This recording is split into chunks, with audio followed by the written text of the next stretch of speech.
Je parlais tout à l'heure de Paris qui perd des habitants. Oui. Parce qu'il y a un problème de logement. Vous me parliez d'Airbnb, Oui, c'est-à-dire de en fait, tous ces particuliers ou oui. investisseurs Oui, qui louent des voilà. logements Voilà. et qui échappent peut-être au fisc. Quelles mesures allez-vous prendre? Alors, on a déjà pris des mesures parce que c'est un phénomène qu'on voit arriver.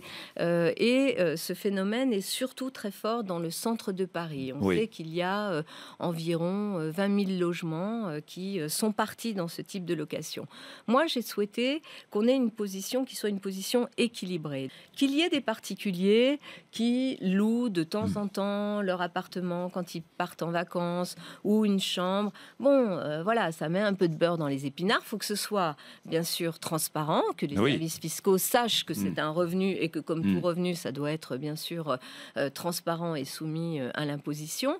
Mais ça, c'est possible. Il y a une économie du partage qui est très présente à Paris et je ne lutte pas contre elle. En revanche, il y a quelque chose qui relève plutôt de la prédation, c'est-à-dire des gens qui mettent en permanence leur logement. Et là, ça ne va pas. Quand ça devient un business... Que faire? Et donc, nous avons, dans la loi, limité la durée de location. Donc, on ne peut pas... On était assez large. On n'a pas fait comme à Londres, à New York ou à Berlin, où les interdictions sont beaucoup plus sévères. Mais on a 120 jours.